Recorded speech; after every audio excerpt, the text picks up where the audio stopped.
Hello there. Not Galacticstorm today. He's dead. Well, actually, no, he's dead, but he's he's just working. So I'm taking over. Hi, I'm Wither. This is the podcast where we talk about BashBots, the episodes.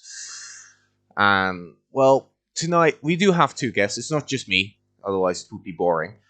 We have two guests. Our first guest, he likes cars, and he made a car robot, builder of Rage Against the Fridge. Is Joelu, It is me indeed, resident carman of the Garage Wars server. the man of the cars. And then for our second guest, you might know him from BashBots. He doesn't get a lot of airtime. Well, he did against Matt Catter, but not that kind of airtime. But he has competed in the 2 series, and he's also brought the robot to BashBots, where it's already done better than ever in BashBots. So I guess that's good. Shows that BashBots is better. It's Larry. Yo, it's your boy. He is, yes, just yes. So, what did you both think of the episode?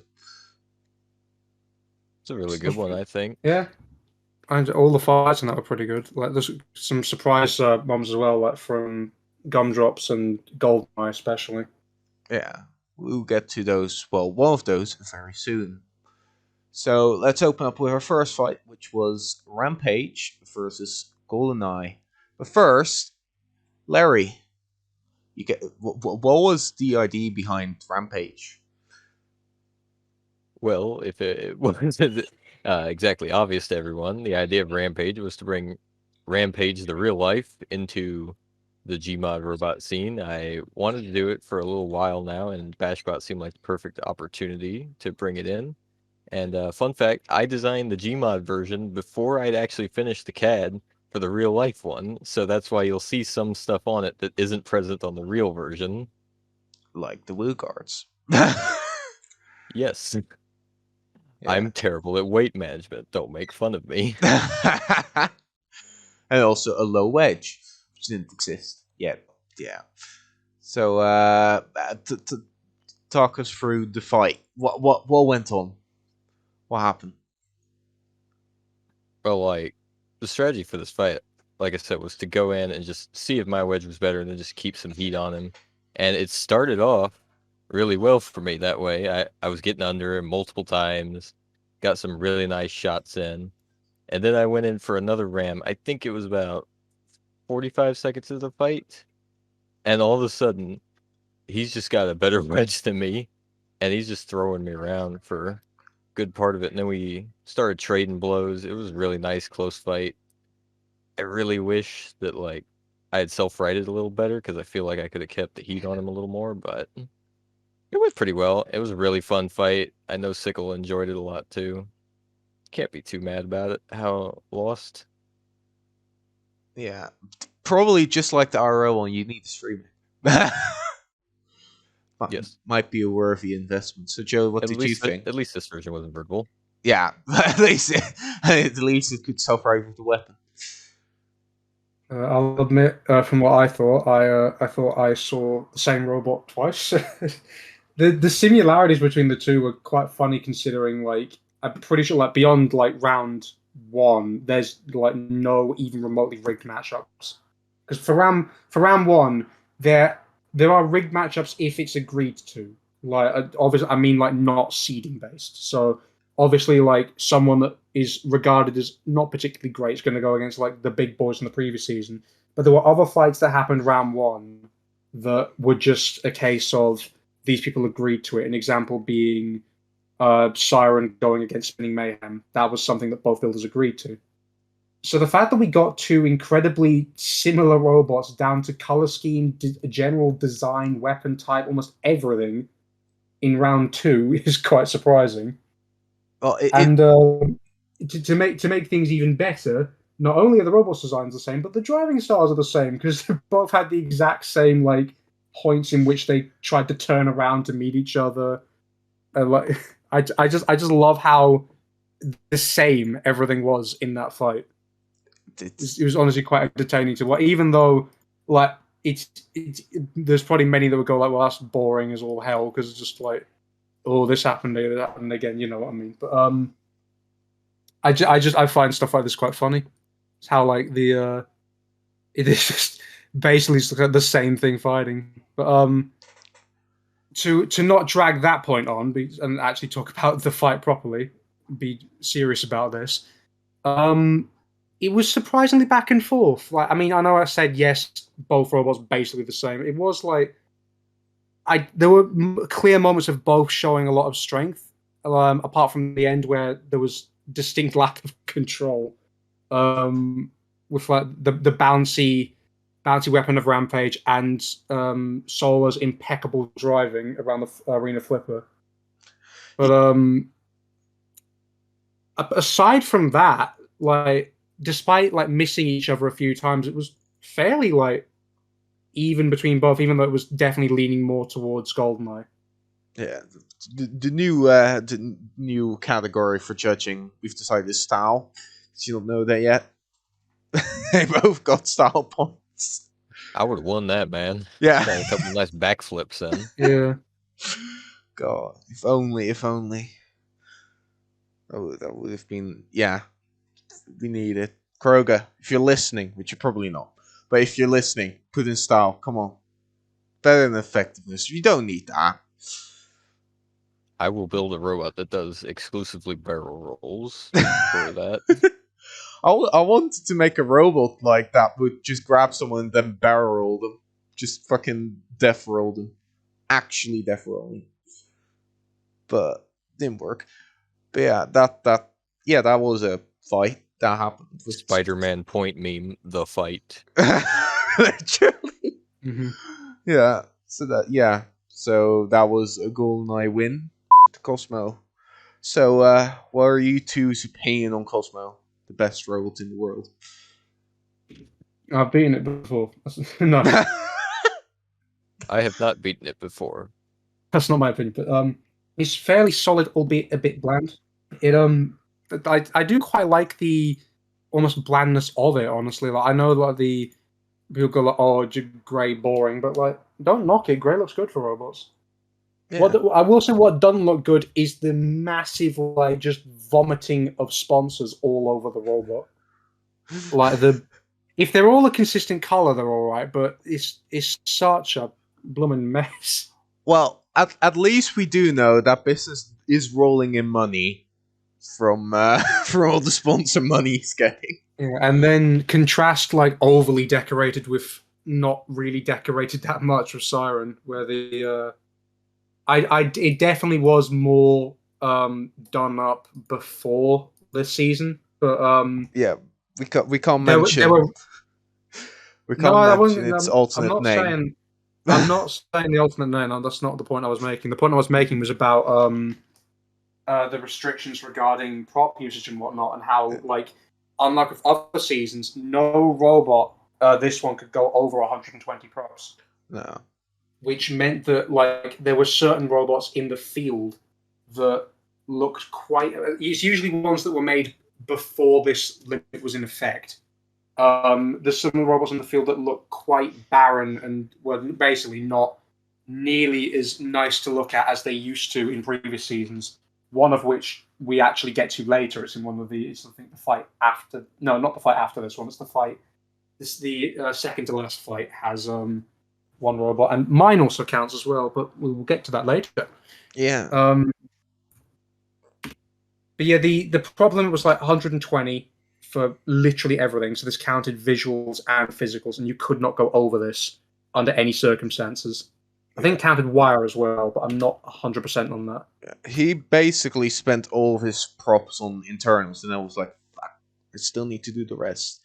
Which, on the new version actually of Siren, he's kind of changed that.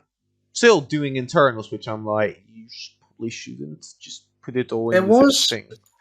There was time constraints, if I'm remembering correctly, as well, because I'm pretty sure he didn't have that ready at first. No, At least from what I remember, the Yeah, sorry. This version of Siren was a rebuild, I think, and he didn't finish it until like the week of filming starting. Yeah, because I know for like when the initial like splash images for the competing robots was released, it just had work in progress over like a outline. Yeah. So it was just like the physical version of it, and then work in progress over it. So it was completed very close to the actual tournament start time, and I imagine because of how close it had to be sort of finalized before it actually fought. Visually, it looked a little barren as a result. Not super barren because, as mentioned, it had Eternals, but like it definitely the version which shall not be named definitely had a lot more in regards to detail than this one does. Yeah. But it is a pretty good robot. Now about the fight, it was kind of close-ish. I would say, and I'll probably Kroger will kill me for it if I would say, but I do think the wrong robot won this. From like watching it and then rewatching it again. Really, all right. I agree with the decision myself. I think it was a very 50-50 fight, but I think like Seaborg just got a little more out of it. Just a little bit more than Cosmo did. Like when he got him up against the wall and almost got counted out. That swung it pretty well for I him. imagine like nearly KOing your opponent probably like does carry a fair bit of weight with it. Yeah, probably does. Just Well, I mean, like, it's fairly effective usage of the weapon if you think about it, because like it's got him, it's lifted him up, got him stuck somewhere. He's done basically. He only really freed himself because I'm pretty sure gyro played a part. yeah, he If used counter rotation. it wasn't for the gyroscopic forces of the weapon, then it would be dead. And just like skimming through as well, like it's getting a few hits in, but it's not really doing much in the way of damage, and it's not controlling as much as like Siren was. So I'd say the right robot won that. Yeah. Well, that's a split decision going to Siren, just like the actual fight. Literally the same. But yeah, that was a pretty good fight throughout, I think. Mm-hmm. It was just like that. You do see a fair few close fights like this season, especially like from what we've seen so far, just because of like the quality of robot for a tournament like this. Like everyone was outputting really good stuff. It's like it's not in the way of like with BattleBots how you could have like wildly different machines in terms of like overall quality. Like almost everyone's got like potential tournament winner in this. Yeah. There's a few outliers, I'd say, but like for the most part, like almost anyone could take the overall win, and we probably wouldn't be very surprised of it. No, that was it's the unpredictability about BashBots, really. Yeah. And I think that fight, I think, shows it best. Where like there's like everyone's just at such like a high tier now. Everyone's got such good machines. Yeah. Because we rag on them here, and by we I mean I. But like they're all very like tricky to fight. There's almost no opponent you could possibly draw where you go, yeah, I can do all right here. Like apart from people that are very new to the server or people that only show up for BashBots, like there's basically other than that no one where you could feel like, yeah, I can do this. Yeah. And if you're saying that in your pre-match interview, it's false bravado. You're probably not going to do as well as you think. No. Don't put up your hopes too much. But yeah. Are you ready for the horse? Absolutely. How much horse? So yeah. So what did you think of Mulsanne during this fight, though? Besides the horse. The whole. We're not talking about Mulsanne yet. It wasn't a fight. Well, we're not going over the robots. Well, you're a car person. You like Mulsanne, probably. Well, I had a bit more to talk about than that. I had a bit to talk about how like that is if you really want to use Kroger's terminology from other episodes, that's another collab build because I helped with that. Oh, you did. And like it is the most fucking like, or it is the most like, yes, I helped, I did it. Like I did the sponsor stuff on it. Like you see, like you know how it's got like the writing on, it's got like the British thingy, or the I think most like prominent one was the Lazenga on the front. Yeah. That was like I actually made that texture. That was me. Yeah. So this is technically another robot I have done work on. Yeah. And on top of that as well, I'm pretty sure I was the one that suggested the color. I don't remember. I think I suggested the color scheme to him, but I could be very wrong on that. So I know we discussed like successful British race cars, and we both I'm pretty sure talked about the Bentley Speed 8, the winner of the 2003 running of the 24 Hours of Le Mans. I don't know if I suggested it to him or if he just came up with it on his own and I agreed, but yeah, it's like I've done work on that robot too, albeit quite minor. And also, I think I was the minibot driver. Yeah. Well, I tried importing the model of it, and then Neroli took over. Yeah. I sadly do not have nearly as much information to give out on Wild Boss. I've got like nothing for it.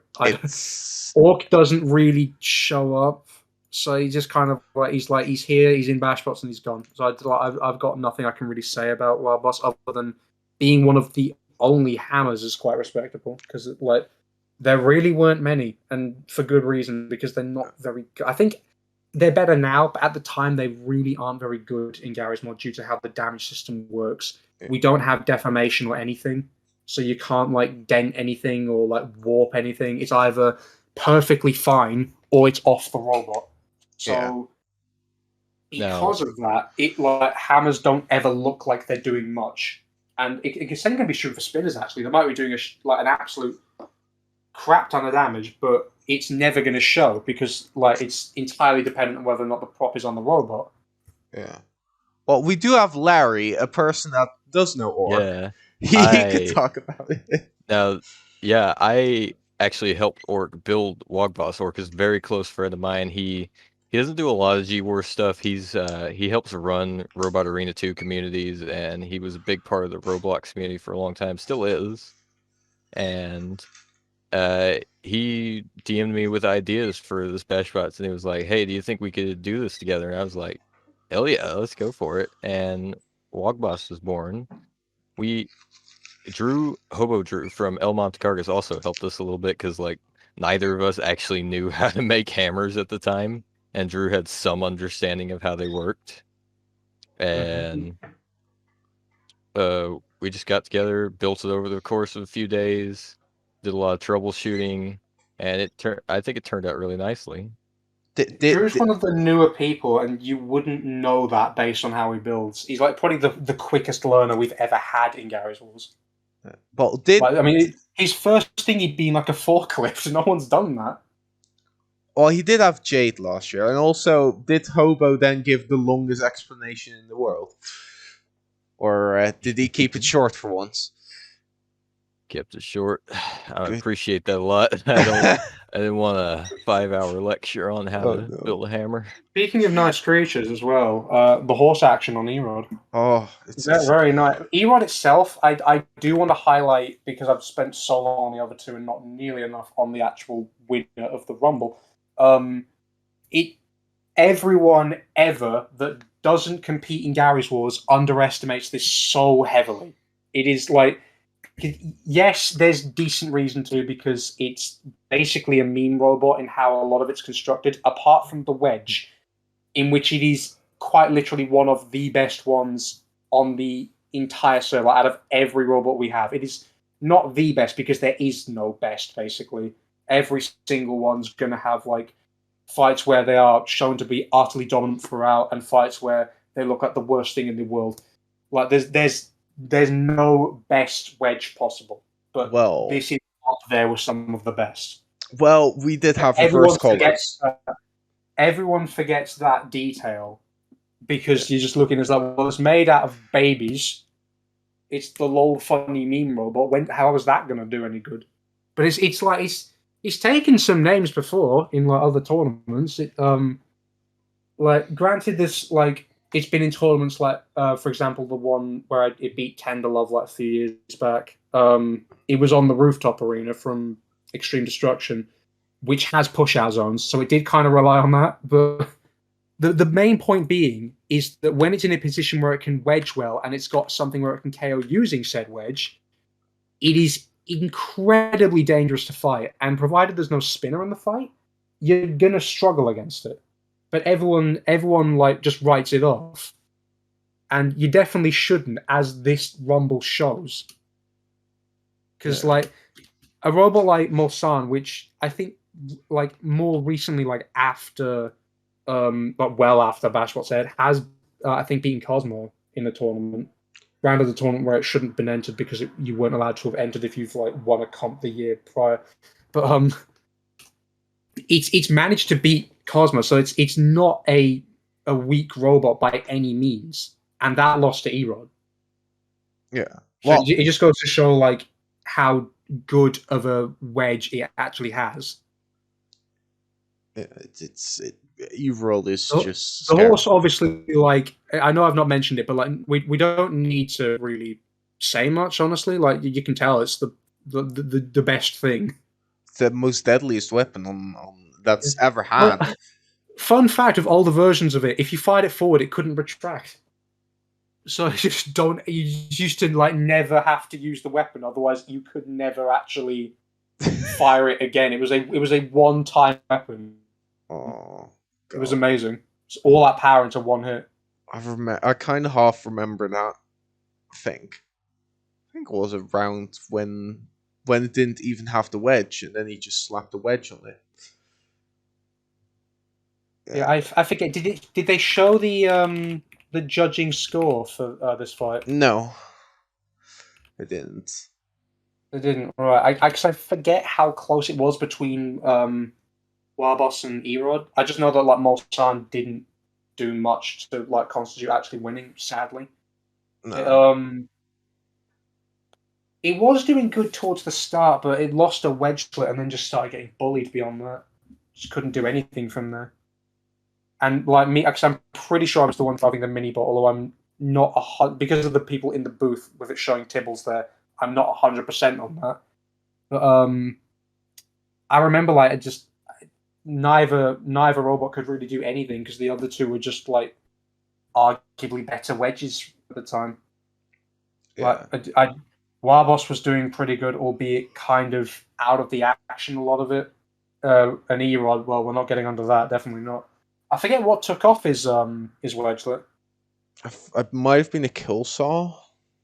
I feel like we would have seen it if it would. I mean, I don't know. I can't remember. But yeah, like, I just like that fight looked close. Although I don't know if it said how well it was unanimous decision. But yeah, I don't actually. You can have unanimous close decisions, so I don't remember how close it was. But it definitely like I remembered that being decently close between Erod and Warbos, but Mulsanne was just out of it, and quite sadly so, considering like almost all of the robots in that like had potential to do very well, which is probably something you're going to hear from a lot of the robots in this series. Yeah. So next was a frog fighting a gun. Yeah, no, I mentioned collab build earlier. This is the definite collab build with gumdrops, where like it's what they say, but the actual the reality of it. It's a fair descriptor. Like I don't think there's any other way you could simply put it other than it's a collab build. But the timeline of events regarding it, I built Wave Ripper in the previous season.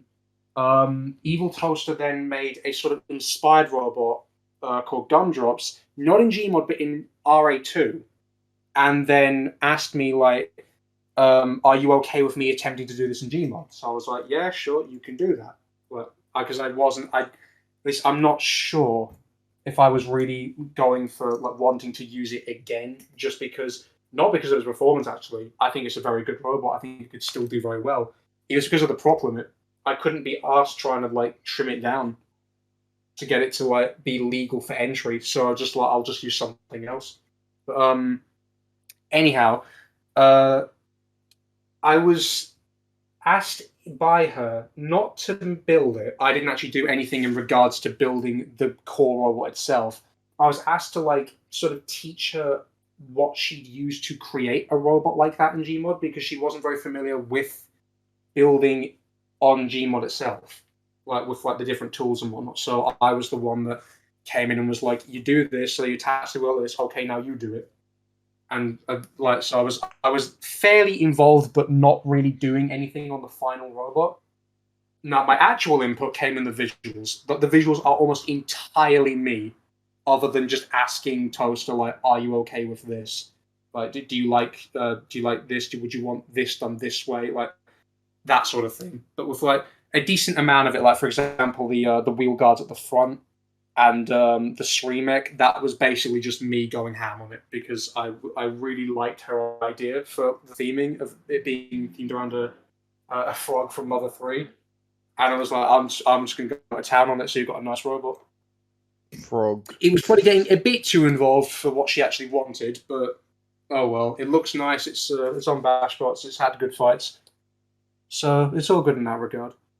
The other thing I wanted to bring up, and I know I'm talking a lot, I apologize for that. When I mentioned earlier about certain robots looking a bit worse as a result of the prop limit, Tranquilizer is a very clear example, I'd say. Because that had to be culled quite significantly in terms of visual styling due to said prop limit. So like the wedge looks a lot less unique in its design. It doesn't have any of like the stripes on it. And the chassis is a lot less uniquely shaped. And it's as a result of this prop limit. It didn't have the spare props allocated to make it look as nice as it did before. Yeah. It also brings up a point of like this mostly being the older robots that were affected. So the robots that were made before BashBots. So Gumdrops was made technically before BashBots. It has to have been, otherwise how the hell does it enter? But it was made with said limit in mind because we knew about said prop limit. But Tranquilizer existed well before it, so it kind of had to just be, like rush edited to be legal for the tournament. That, and also he didn't show up until like the final day of signups, so it was even more of a rush job as a result. Yeah, because it had to be ready for fighting there and then. So the only way to really do that was just rip all of the visual props off and just like go with some of the physical. Yeah. Well, that also. I think this Tranquilizer was also basically just a reuse of another robot, Poison Darts, because he had I that believe after. it was, yeah. Yeah, it just had the same weapon and it was like, yeah, paint it purple and it will be done. Which, yeah, that's the way. I mean, a lot of his vertical spinners look the same, so you can get away with that, I think. The classic boost for design. But this fight went well. It had some good hits, and then it's time to talk to you all about EPD. Oh, my favorite. EPD is the damage system we use in Gary's mod. It's like effectively something that dictates how much health a prop has. So, because it's like, if you somehow didn't realize by this point, the fighting's like, and the construction of each robot's all prop based. So, each robot has 10 physical props, like usually minimum. There's exceptions here and there depending on weight. Like if you've like got a significantly lighter robot by about like 100 kilos, which if you think that sounds really bizarre, considering it would like we'd effectively have like 110 kilo, no, not 110, 1,100 kilo robots. It's because they're about as big as an actual person in Gmod. With the robots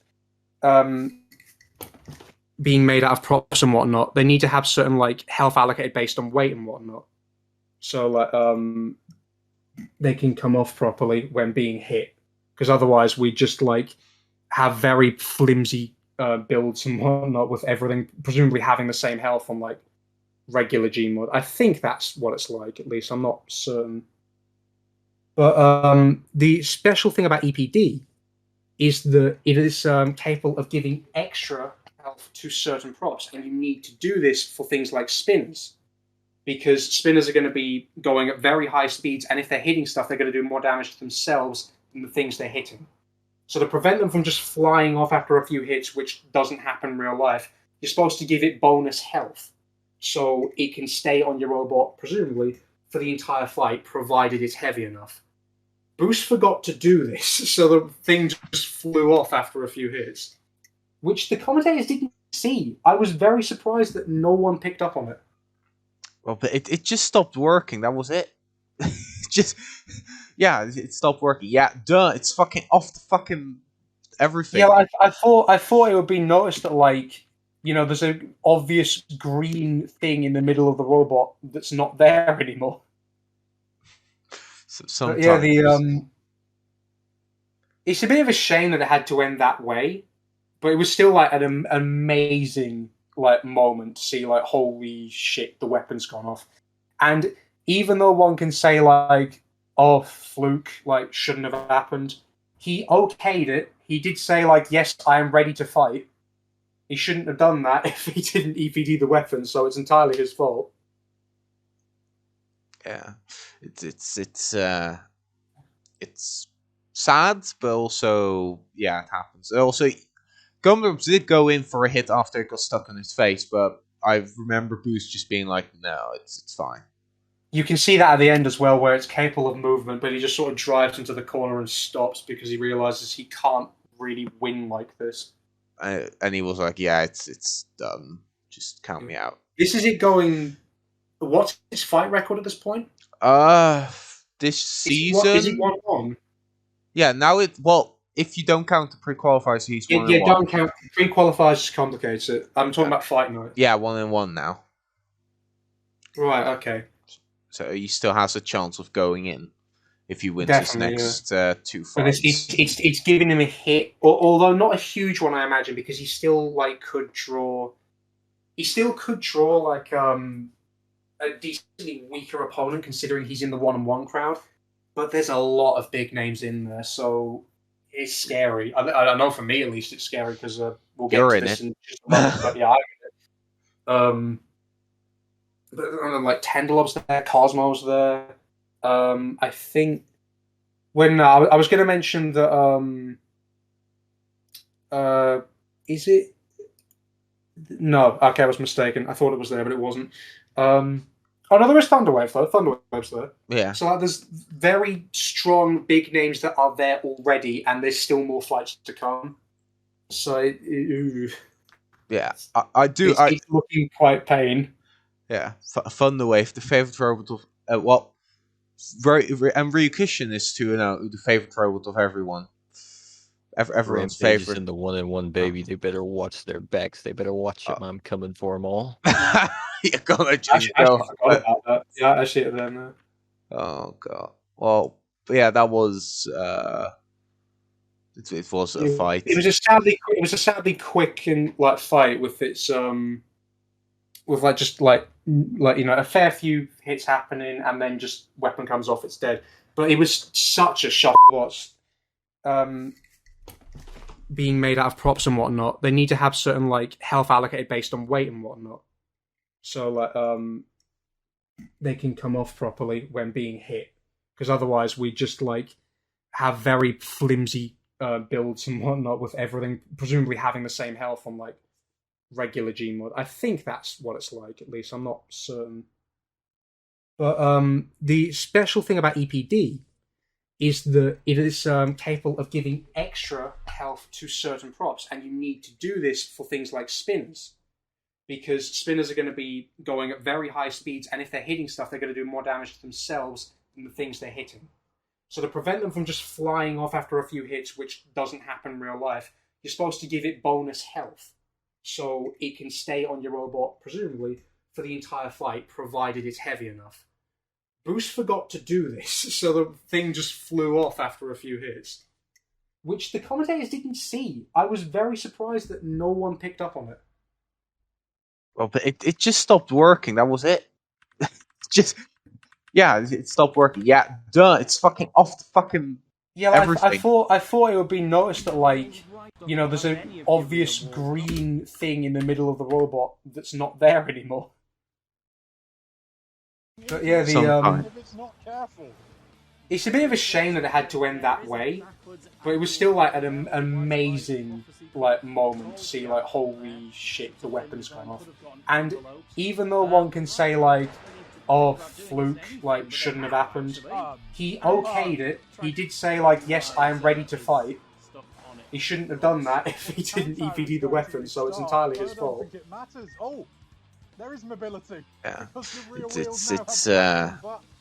it's sad, but also yeah, it happens. Also, Gundam did go in for a hit after it got stuck in his face, but I remember Boost just being like, "No, it's fine." You can see that at the end as well, where it's capable of movement, but he just sort of drives into the corner and stops because he realizes he can't really win like this. And he was like, "Yeah, it's done. Just count This me is out." it going. What's its fight record at this point? This season. Yeah, now if you don't count the pre-qualifiers, he's 1-1. Pre-qualifiers just complicates it. I'm talking about fighting it. Yeah, 1-1 now. Right. Okay. So he still has a chance of going in Definitely, if you win his next. It's giving him a hit, although not a huge one, I imagine, because he still could draw. He still could draw like a decently weaker opponent, considering he's in the 1-1 crowd. But there's a lot of big names in there, so it's scary. I know for me at least it's scary because we'll get to this in just a moment. But yeah, like Tendelob's there, Cosmo's there. I think when I was going to mention that. Is it? No, okay, I was mistaken. I thought it was there, but it wasn't. Oh no, there is Thunderwave though. Thunderwave's there. So there's very strong big names that are there already, and there's still more fights to come. So yeah, I do quite pain. Yeah, Thunderwave, the favorite robot of and Ryukishin is too, the favorite robot of everyone. Rampage is in the 1-1, baby. They better watch their backs. They better watch it. I'm coming for them all. I actually forgot about that. Yeah, I see it there now. Oh god. Well, but yeah, that was. It was a sadly quick and fight with its with a fair few hits happening and then just weapon comes off, it's dead. But it was such a shocking moment. It had to be put in the episode, I'd say. It does actually that sort of topic about it being put in the episode does lead us kind of nicely onto the highlight fights, in which there were some proper good ones here that quite unfortunately were not put into the final episode. Tektronic and Loki was such a good fight, man. I remember watching that one live and just thinking, that's gonna be a TV fight. And no, it was not. It kind of just goes to show the quality of the actual fights this season, how we're struggling, at least with the Fight Night format, we're struggling to actually put all the fights we want to into the actual episode. Glacier and Claymore seems kind of interesting from the footage they showed. I should mention, with a decent amount of these fights, I haven't actually seen them. So my only real knowledge of especially a lot of the highlight fights is just seeing same here. I only watched the Tektronic fight. I have not seen the other three in full, and I can only go off the highlights. I'm kind of surprised from apparently just from my knowledge of Garry's Mod as a whole. I'm kind of surprised at Bad Language losing by running out of gas on its flipper. Basically, he was very aggressive with his flipper, and then, because you have 24 flips, he ran out. Yeah, that is another pointer actually to make. For flippers, usually in our rule set, and as of right now in our rule set, you get 30 flips. Maximum with your if you're full pressure flipper. With the final 10 flips, sort of lowering in power the more you do them, because that'll be you running out of gas at that point. And you also have a half power flip, which isn't nearly as good in terms of throwing people. However, it got reduced to 24 for BashBots specifically. I think I'm not sure what the intent was exactly behind it, but it definitely hit a lot of them quite hard because at least I remember you had to conserve your attacks quite well. Otherwise, you probably would end in a scenario like bad language. Although, even though I'm saying here, like, you have to think about it, otherwise it's going to happen, I don't really remember it ever happening, other than this fight, evidently, because that's how it lost. I just think everyone was quite smart with their flippers. Mm-hmm. That's why I never make flippers anymore. I went to hydraulic losses because I'm bad at doing it. Yeah, it's definitely troublesome when you're getting turned over a lot because you're running out of gas quite quickly. Yeah. Well, actually, no. Running out of gas also happened in Season 2 in the Flipper Rumble that I was a part of. Because I remember Agent saying in my ear, like, I've run out of gas. So he ran out, and then Ellie also ran out. Basically, I was the only one with flips left, and flipped them both out. Did that have 24 as well, or did it? No, I was 30. Right.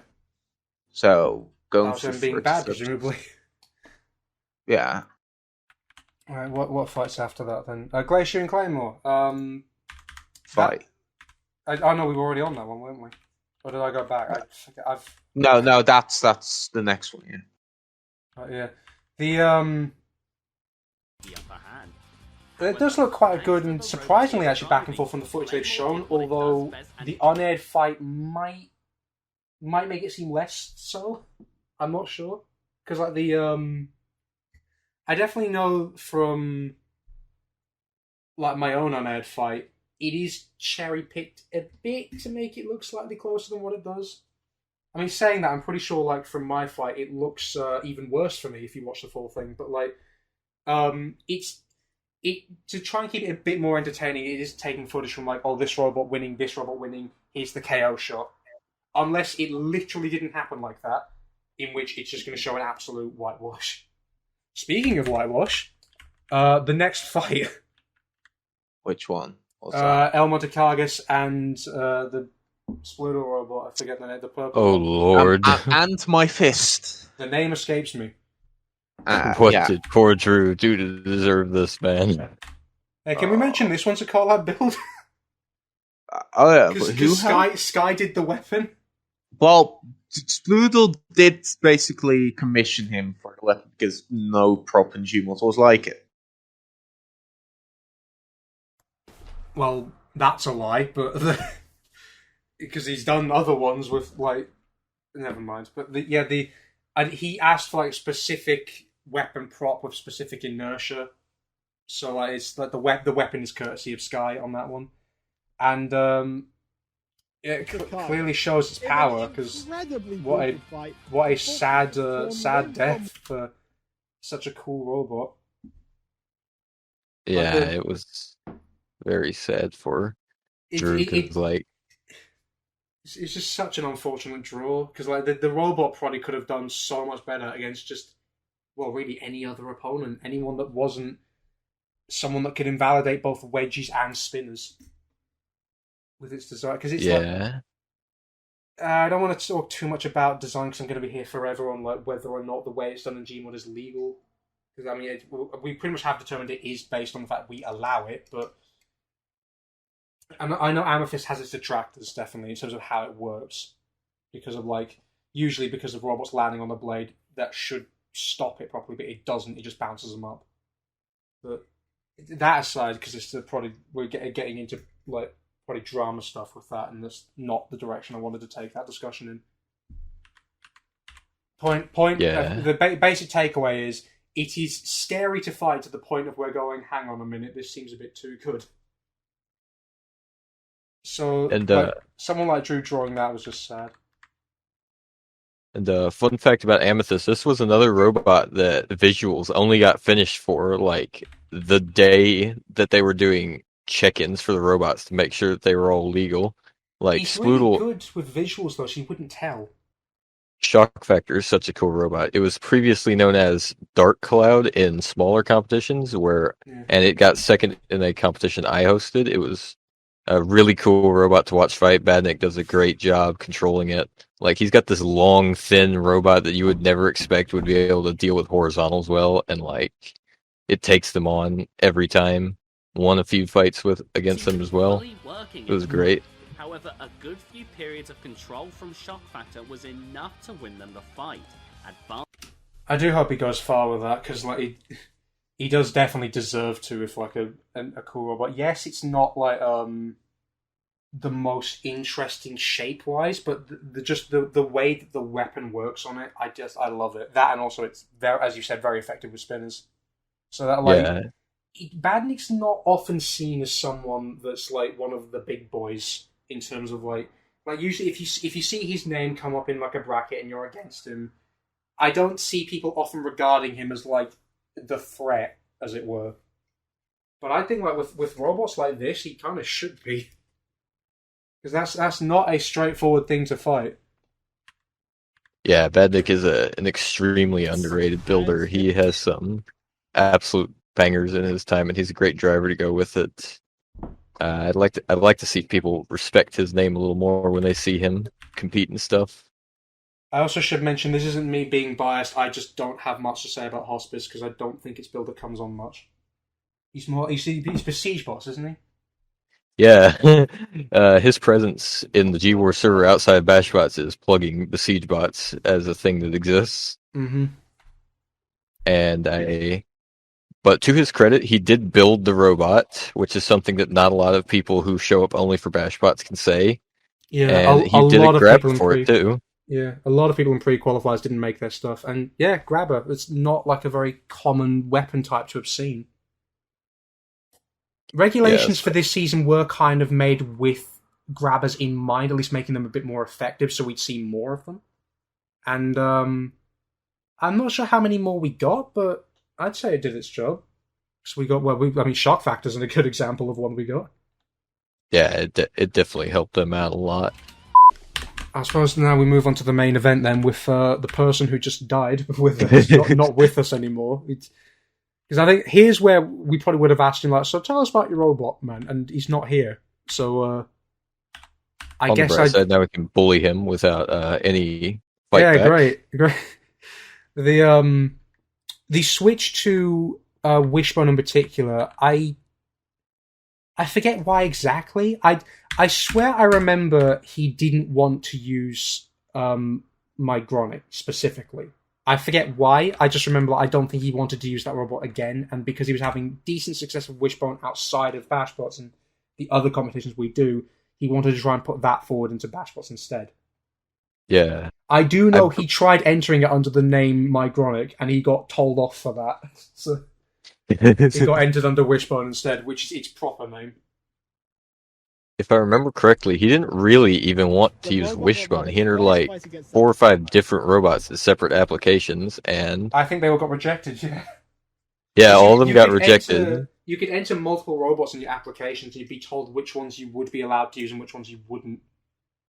This was mostly just for like the main tournament stage. With pre-qualifiers, you could show up with anything, because the only requirement was you win the pre-qualifiers and you get in. It doesn't matter what you made. But, yeah, the decision to use Wishbone was not one he originally wanted to go with, but I mean, it's working out well for him considering he's 2-0 as of this episode. Yep, he got it. It was a really good fight too. Yeah. Before I move on from it as well, because I've got way more to say about my own robot. Lol with his screws on the very tip of his wedge. I've seen like many people point that out. Man.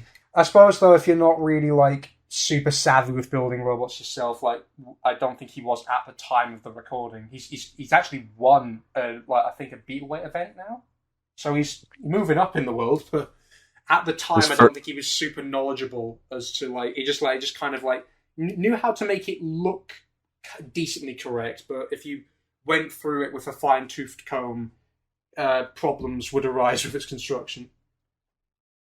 Yeah. By the way, congrats on him winning his first event.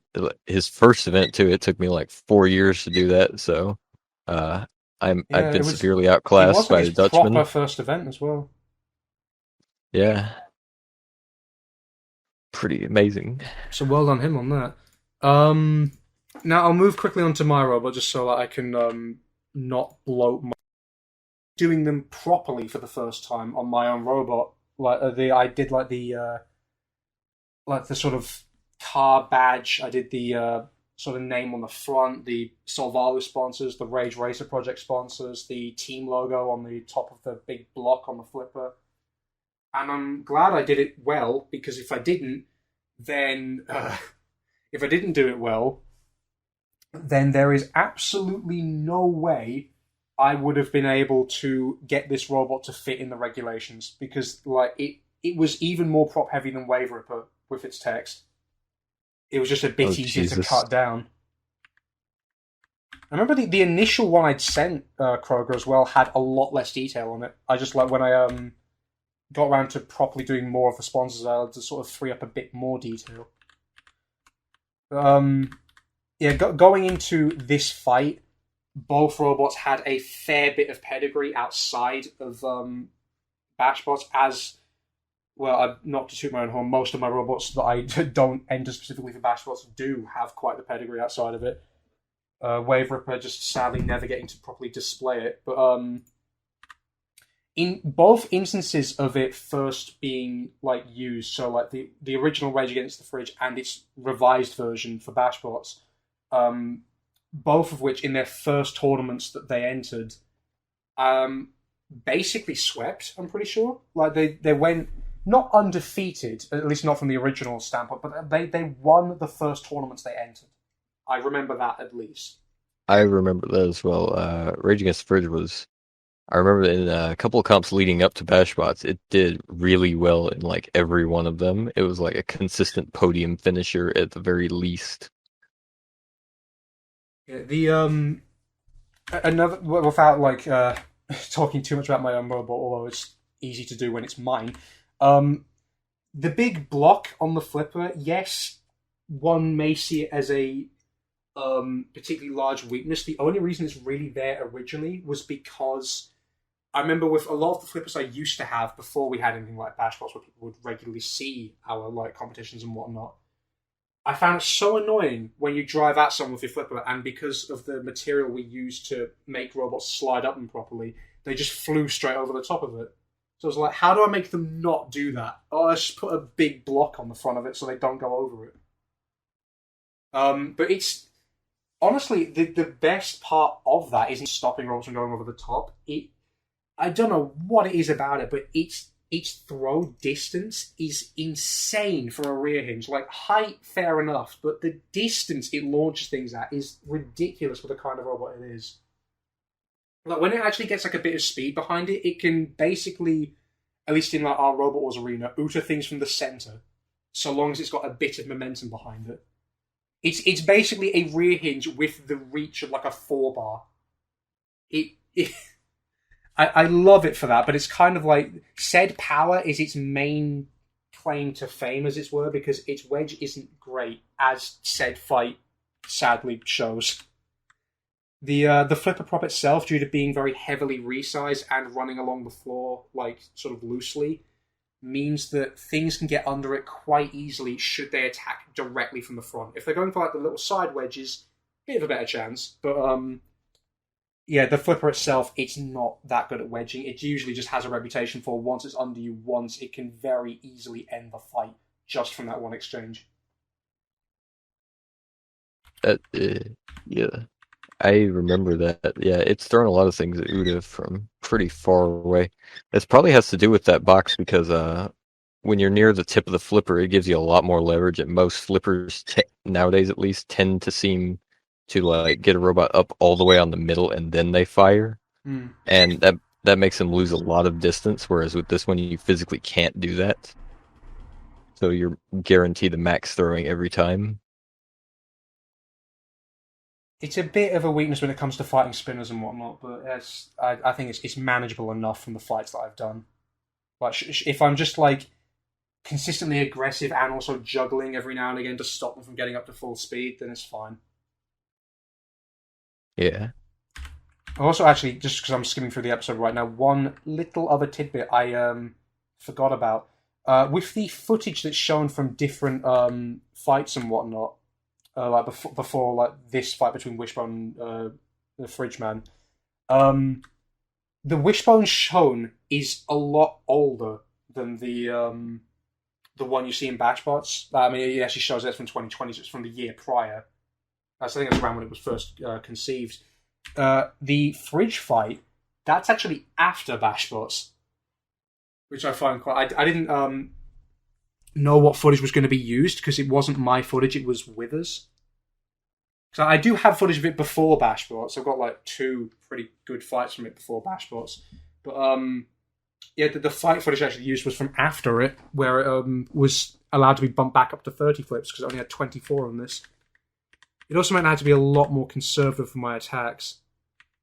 And because of that, I was a lot less confident with a lot of these fights. Like in this entire season, in no pre-fight interview thing was I ever like, I think I can do this. I'm like, well, based on past results, maybe. And that was the most positive I ever was. I will not lie. The Rumble from Season 3 with the Yeet moment probably had an effect on that, because I like just the one time in my entire BashBots career I ever show any slight bit of confidence and it comes back to bite me. I think that's just scarred me for life.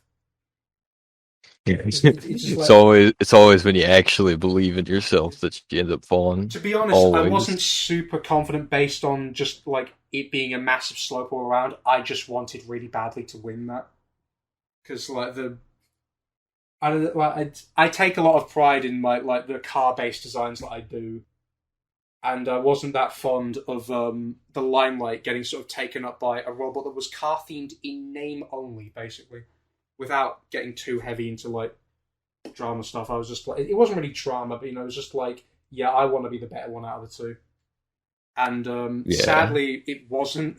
Just because, I mean, it was largely bad luck, but neither here nor there, because it was Season 3, not Season 4. And in my Season 4 performance, it went well with Calcifer, less so here. Like, it didn't hit me when rewatching, when the episode aired, but just thinking back and analysing the fight, this was a lot more one-sided than I think it was portrayed. Like, I remember, like, for most of this fight, I felt like I couldn't do anything of note at all. It just like the wedge on Wishbone was just too good, and it would just juggle me constantly. And usually, when it was finished juggling me, I'd land upside down, forcing me to flip, and then I'd get juggled again. It was just like a combo that never ended, basically. And anytime I flipped it, it did effectively nothing, just because. And we're actually talking about this with someone in a different Discord server. I'm going to try pulling that up quickly. Yeah. Because of like how big the spinner is, it just, as soon as it hits the ground from going upside down, it just digs into it, launches itself away, and it's upright again. So in like the span of that second, it's got distance on you, so it's reset what was effectively your advantage into a neutral state, and it's not even upside down. So like flipping is virtually pointless. And with a robot like that, what am I gonna do? Dear. Like I tried my absolute hardest with what like I was capable of, but it's very difficult to do anything to Wishbone. I needed a KO to properly do anything to it, and almost had one when it like got near the corner, but it bounced away too fast for me to catch up to it. So I just couldn't get the flip I needed. Yeah, Wishbone is an incredibly slippery robot, as anyone in the G-Wars server can tell you. It's got a bit of a reputation for being a bouncer. Mm-hmm. Yeah, no, you go. Sorry, I'll wait. Oh, I'm sorry. I was just going to touch on the fact that I know Wither touched on this with us earlier. You can see there is a moment in the fight, like about a minute in, where Wither just starts panicking with his drive. And I didn't notice this the first time, but like rewatching it, you can definitely tell like he's calm as can be for the first like minute, and then after that, you see a lot more slip ups from his part. I was going to actually mention in this regard from when we did Bottle Bats, I think the year prior, he's terrified of me for some reason. Like, because he was like this in, because I thought Wishbone with a different robot of mine called Downhill Specialist, which I could probably give a picture of to Starman if he wants to use it. But I remember with that fight, I felt like everything was in his favor. He had more damage, he had more KO potential, his wedge was arguably better, but he was just so paranoid going into it that it ended up just leading him to lose. He just finds me scary, me specifically, not my robots, me specifically scary to fight. And that's usually where most of my mileage comes from in a lot of our fights together, where like his sort of fear and panic gives me the leverage to actually do good stuff in fights.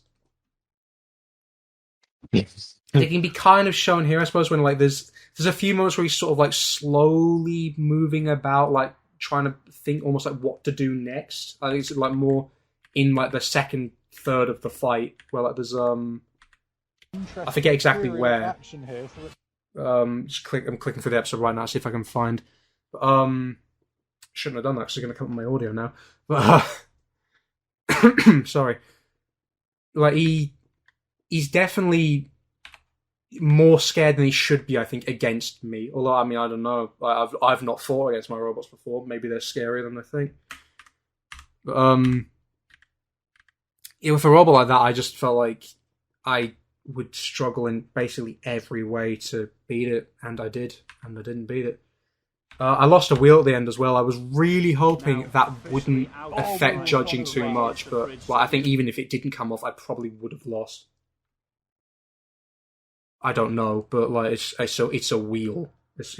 I mean, considering it's one of the back ones as well, it probably heavily affects the wedge, even more so than it already was. So I think that did do me in. Yeah. My draw so far, honestly, having like a control robot and a robot that is almost impossible to control. Man, this has sucked. I'm really hoping for Fight 3 I don't get another control thing, because I don't think I'm winning if I do.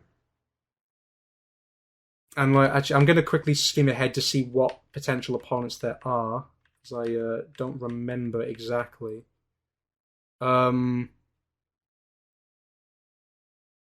Oh, there's a decent amount of control things.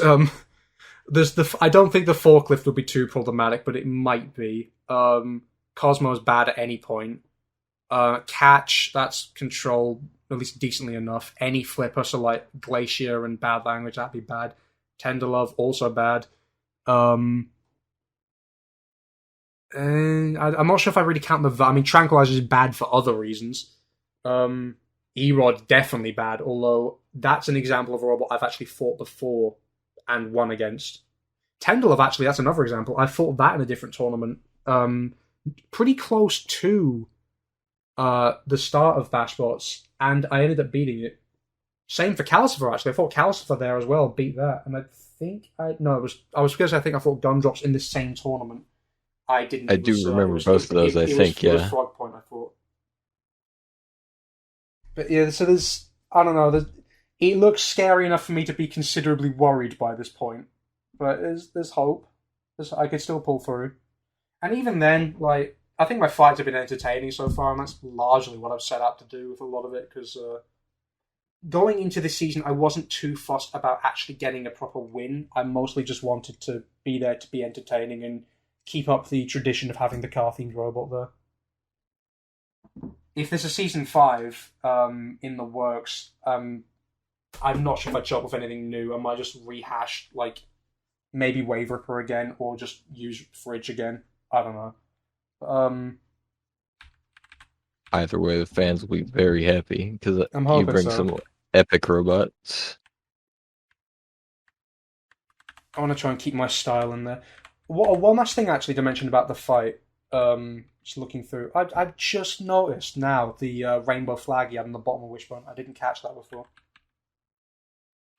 Yeah, I remember he added that for a competition for Pride Month. that he ran not long before that, and I think he just decided to keep it for BashBots for some representation, That's which nice. is really cool on his end. The last thing I wanted to point out was it's sort of in a similar vibe to the decision-based stuff earlier.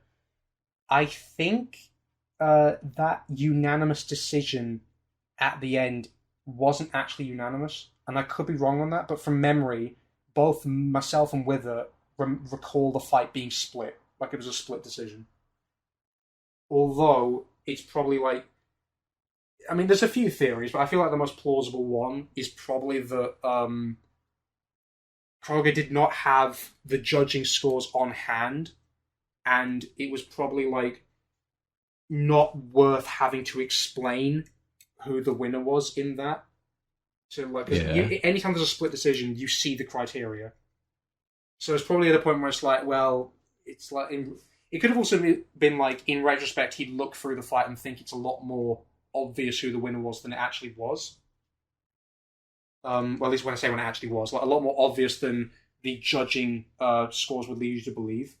So there's a multitude of reasons, but bottom line, I'm pretty sure it was actually a split decision, but the thing says unanimous. I mean, it felt unanimous, to be honest. I was surprised when it was split. Yeah, as a result of that, Wishbone moves on to 2-0. I'm 1-1. But I'll still have like decent futures ahead of them, I suppose. Like nothing's done and dusted yet. Oh, actually, no. There's one other thing I just remembered. The stat tables change for Wishbone and Rage Against the Fridge. If you look between the start of the episode and the end of the episode, they actually have different stats for like aggression, mobility, weapons, and defense. mid tournament upgrades, baby.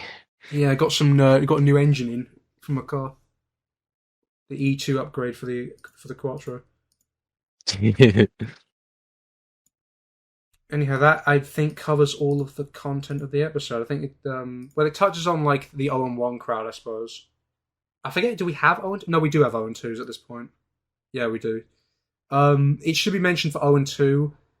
At this stage in the tournament, I think it's okay to say, if you're 0-2, you are completely out. Like, you've got no chance. Yeah, 0-2 was an automatic out, I believe, at this point, and I think at least losing twice at any point is like, that's it, you're out.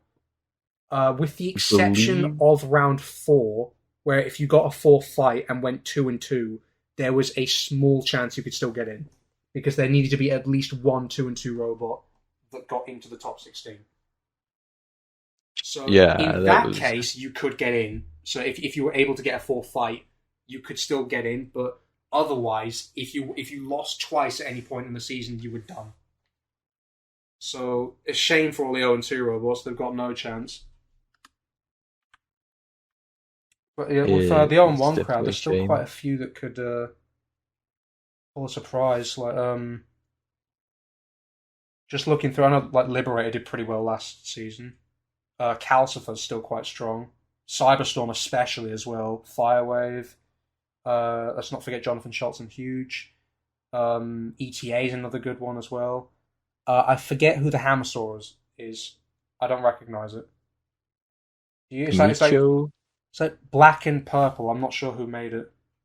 Yeah, the big Kamicho from Hoppin, one of the BashBots only people, but he actually built his, so he got to skip pre-qualifiers. Also quite sad with Spinning Mayhem as well. I think it's forever 0-1. I think that was his only fight. Unless I'm mistaken. I don't remember what the document is. It might have been its only fight, I'm not sure. Probably wasn't actually, because I think there was only one robot in the entire season that actually went 0-1 and only had one fight. Not saying who it is though. Not going to. Yeah, I remember it too. And it went out in such a sad way. But yeah, that's I think that wraps up the whole episode then. Not much else to comment on other than last pointer for if he actually watches it. Tail, please don't tell me you get my name wrong in future episodes. Joe, you. Yeah, Joel, you. I need to show up to Ugandan more. Bruce Lee. I need Joe, to show up to more you. like tournaments for Smash Bros and Newcastle and whatnot, so I can actually meet with him and people can learn my name properly. But yeah, with that should be the episode done and dusted.